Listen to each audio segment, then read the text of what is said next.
Welcome back to the show. Our show sponsor for today is Vermeulen's Home Furnishings. Thank you to Vermeulen's for helping us bring you today's show. Joining us now is the founder and director of Gus Macker Jackson, Kyle Liechty. How are you two doing? Good morning. Thanks for having me back. Yeah, it's cold, but we're talking basketball. It's basketball season. You've got some big plans. Yeah, you know, normally I wear gym shorts to meetings and interviews, but 7 degrees, I wasn't vibing today. Thanks for wearing pants today, Kyle. Absolutely, you know, change of pace, but really excited to kick off the planning season for the event. You know, last year was pretty awesome, so 2023 is going to be off the charts. How do you top 2022? So, planning events for over a decade, I've had some highs and lows in different areas, but I would say the 2022 Macker was single-handedly the smoothest event that I've literally ever been a part of.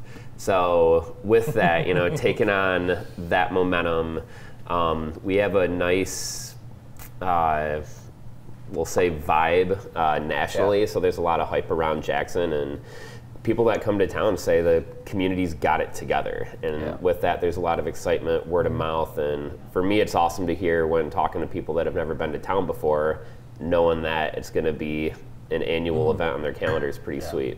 So how do you top that?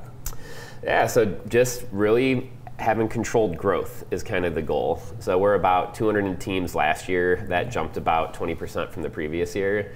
So from 210, when you think about just the capacity of downtown, 20 courts to 22 courts is the right amount. So for me, upwards of 250 to 270 teams would be remarkable.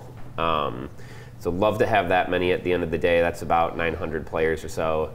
But with that, one of the big things we're working on this year, and we have our team of interns, they're onboarding right now, but a lot of great ideas around really just connecting the dots between gameplay. So we're looking to add stuff from, you know, when families are in town, they don't have a game for 2.5 hours. What are some things that we can do to entertain? And that's really the primary focus of bringing it to the next level this year.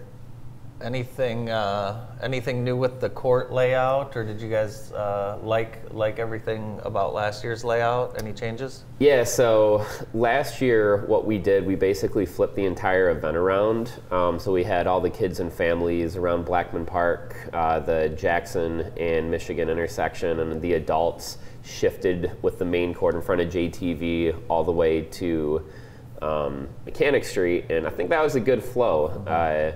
Just to have the adults really take over Michigan, the families by the park. I personally loved how that worked, so now it's really just making sure we're spreading out the entertainment, the food vendors, and all that to connect the dots from east to west. And we have a date, tentative date?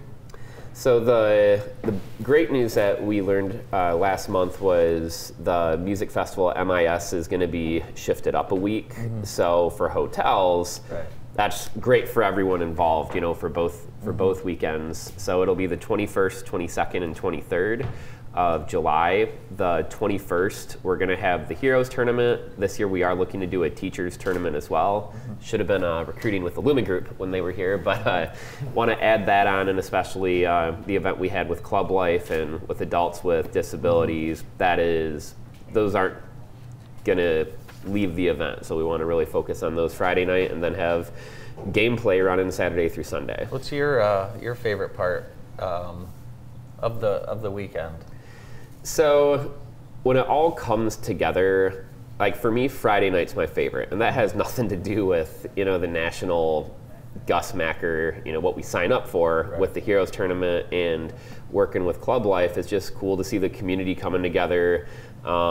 Sponsors engaging in different ways, the state police playing the city fire department. I mean, there's so many unique things just about that concept alone, which is a great demonstration of the community working together to put this on. So Friday, when it all comes together, is really, really my highlight.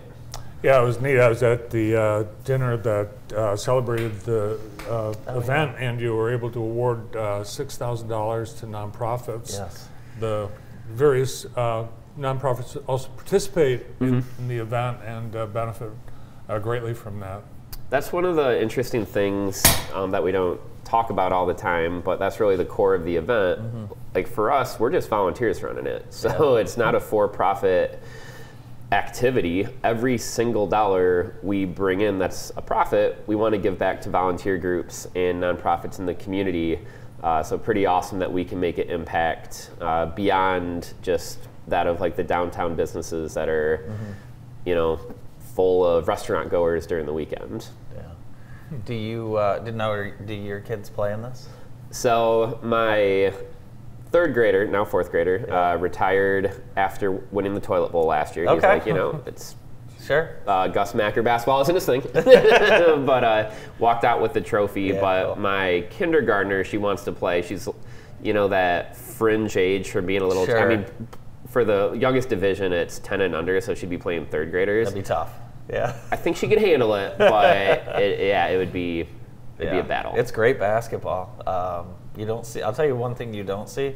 You don't see any laziness. Everyone is working hard at all times on the court. It's fun to watch. Yeah, it's funny too. Like I talked to Hanover's coach Andy Birch every year. He's one of his team actually volunteers for cleanup at the event, and every year he's ready to retire. And he forgets, you know, come June he's going to forget the physical toll it had on his body, you know, from the previous year. Yeah. But it's, you know, it's hard work. It's not just rec ball that we're playing. Right. Hard work for the team, for you No doubt. and your team and Jessica and all the interns. You guys, I don't think you sleep that weekend.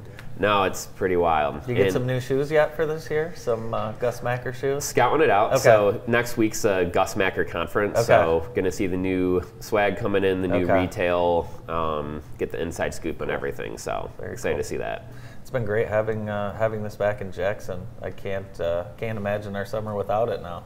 Yeah, it's wild. I looked at the calendar. It looks like there's around 30 in the nation this year, and for us, it was awesome. I know, like after the pandemic, some events saw dips in terms of participation, and we went off the charts. So the fact that we're having growth, even when a couple others are being impacted, it's cool to see. So just as a community of Mackers, to get people involved, to get them involved at a younger age, it's only going to build the event for future success.